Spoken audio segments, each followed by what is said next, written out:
كنتم في ريب مما نزلنا على عبدنا فأتوا بسورة من مثله وادعوا شهداءكم من دون الله إن كنتم صادقين۔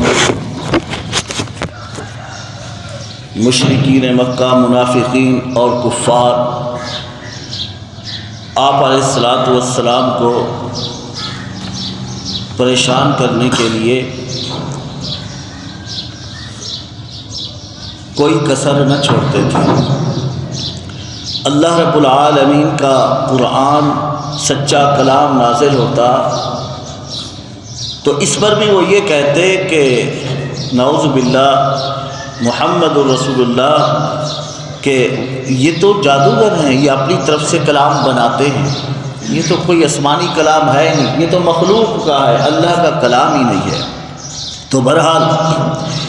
ان سب کے دفاع کے لیے یا چیلنج سمجھیں، اور حقیقت میں چیلنج ہی ہے، دفاع نہیں ہے صرف، اللہ رب العالمین نے ان کا جواب دیتے ہوئے فرمایا وَإِن كُنتُمْ فِي رَيْبٍ مِّمَّا نَزَّلْنَا عَلَىٰ عَبْدِنَا، اگر تم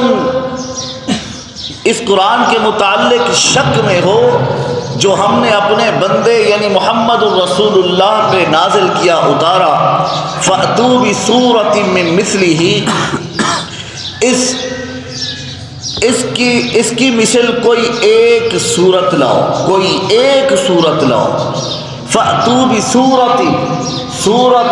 کی تنوین قلت کے لیے آئی ہے کہ چھوٹی سی چھوٹی صورت، اور پورے قرآن میں 3 صورتیں سب سے زیادہ چھوٹی ہیں۔ وَالْعَصْرِ إِنَّا أَعْطَيْنَاكَ الْكَوْثَرَ إِذَا جَاءَ نَصْرُ اللَّهِ وَالْفَتْحُ، یعنی سورۃ العصر، سورۃ النصر اور سورۃ الکوثر۔ اللہ فرماتے ہیں اگر یہ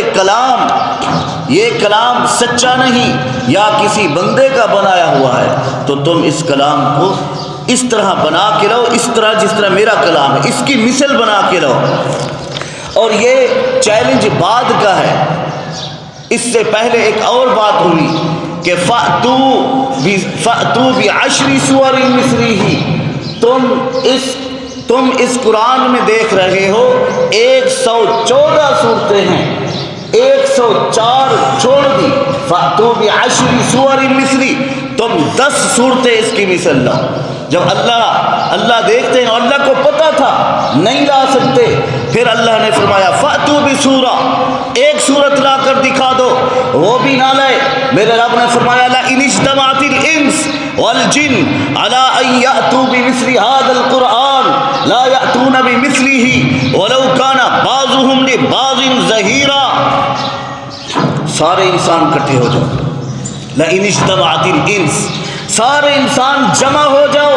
والجن، سارے جنات بھی اکٹھے ہو جاؤ، لا یأتون بمثلہ، اس کی مثل تم لا ہی نہیں سکتے، لا یأتون بمثلہ، تم اس کی مثل نہیں لا سکتے، ولو کان بعضهم لبعض ظہیرا، تم اپنے مددگار اکٹھے کر لو، چاہے وہ فرشتے تمہاری مدد کریں، انسان تمہاری مدد کریں، کافرو تمہاری مدد اگر مسلمان بھی کرے، کوئی بھی کرے، میرے کلام کے مقابلے میں ساری انسانیت کو چیلنج، ساری جنات کے عالم کو چیلنج، سارے فرشتوں کو چیلنج، اللہ ساری مخلوق کو چیلنج کرتا ہے کہ اس کی مثل لاؤ، لَئِنِ اجْتَمَعَتِ الْإِنسُ وَالْجِنُّ، تم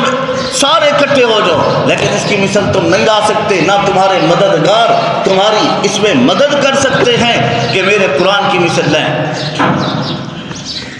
ایک شخص بڑا فصیح عرب تھا، سبحان وائل اس کا نام ہے، بالغ ہونے کے بعد تاریخ لکھتی ہے اس کی فصاحت بلاغت اتنی اعلیٰ تھی کہ زندگی میں بالغ ہونے کے بعد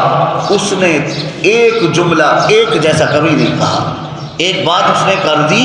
تو دوبارہ سمجھانے کے لیے وہ بات دہرانی پڑی تو الفاظ الگ لائے، اس جیسا جملہ جو پہلے بات کی، بات وہی، الفاظ الگ، بات وہی، کلام وہی، الفاظ الگ، اتنی فصاحت، اس کے سامنے بھی لایا گیا قرآن، اس نے کہا کہ میرا بھی کام نہیں ہے، یہ کلام میں دیکھ رہا ہوں اس میں جو فصاحت بلاغت ہے یہ کسی انسان کا کلام نہیں ہے۔ تو اللہ رب العالمین نے فرمایا